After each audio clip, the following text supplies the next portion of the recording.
सरकारले अहिले 10 वर्षमा 30,000 मेगावाट विद्युत उत्पादन गर्ने भनेर भनेको छ।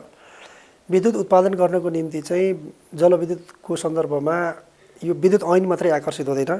यसका लागि वनको ऐन, भूमि सुधारको ऐन, वातावरणको ऐन, धितोपत्र सम्बन्धी ऐन, कम्पनी ऐन, उद्योग दर्ता सम्बन्धी ऐन, यति धेरै ऐनहरू आकर्षित हुन्छन्। त्यसले गर्दाखेरि हामीहरूले विगत लामो समयदेखि भन्दै के आएको हो भने 10 वर्षमा 30,000 मेगावाट विद्युत उत्पादन गर्ने हो भने यी ऐनहरू सबैभन्दा बढी विकासमा बाधकको रूपमा देखा परेको वन सम्बन्धी ऐन, जसले जग्गा प्राप्तिमा धेरै अप्ठ्यारो परेको छ। त्यसले गर्दाखेरि हामीले के भन्यो भने वन ऐनका कतिपय प्रावधानहरू जस्तै आइइए गर्ने प्रावधान जस्तै के छ भने पहिला चाहिँ 25 मेगावाट थियो, पछि 50 मेगावाट बनायो आई गर्ने प्रोभिजन। अब हामीले के भने 100 मेगावाटसम्मलाई आई मात्रै गर्ने प्रावधान राखौँ। एक नम्बर 2 ट्रान्समिसन लाइनको हकमा 132 केबीलाई आई मात्रै गर्ने प्रोभिजन राखौँ। इआई हटाइदिउँ। 33 केबीलाई आई गर्नुपर्छ, अब त्यसलाई 132 केबीसम्म गरौँ।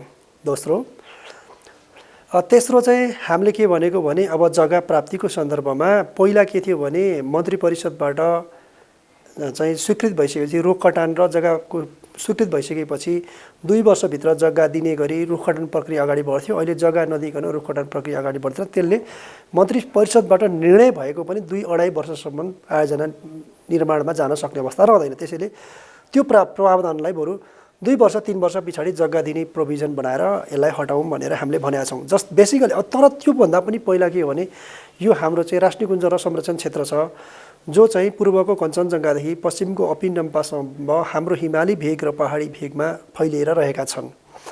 यी आयोजना जो हाम्रो नदीहरू चाहिँ हिमालबाट बग्छन् र यो संरक्षण क्षेत्र र कन्जर्भेसनभित्र हाम्रा सबै नदीहरू पर्छन्। संरक्षण क्षेत्र र कन्जर्भेसन क्षेत्रभित्र परेका करिब 19,000 मेगावाटका जलविद्युत आयोजनाहरू रोकिएर बसेको अवस्था छ। त्यसले गर्दाखेरि पनि यो वन ऐन मात्रै होइन, राष्ट्रिय निकुञ्ज ऐनलाई पनि संशोधन गरौँ। राष्ट्रिय निकुञ्ज ऐनलाई संशोधन गरेर राष्ट्रिय निकुञ्ज र संरक्षण क्षेत्रभित्र जलविद्युत आयोजनाहरू बनाउने प्रोभिजनलाई ओपन गरिदिउँ। अब त्यो गरिसकेपछि त्यसमा आइइआई गर्ने व्यवस्थालाई पनि छुट्टै व्यवस्था गरिदिउँ। जस्तै अघि हामीले भन्यौँ कि वनमा 132 केबीको ट्रान्समिसन लाइन र चाहिँ 100 मेगावाट आयोजना भन्यौँ। यसलाई ठिक छ, यसमा 50 मेगावाटको आयोजना 33 केबीको लाइनसम्म अरू इआई गर्दा हुने एउटा अर्को त्यो गर्न सकिएला। अथवा अब कतिपय प्रोभिजनहरू छ जुन प्रोभिजनहरूलाई स्क्रैप गर्नुपर्ने छ।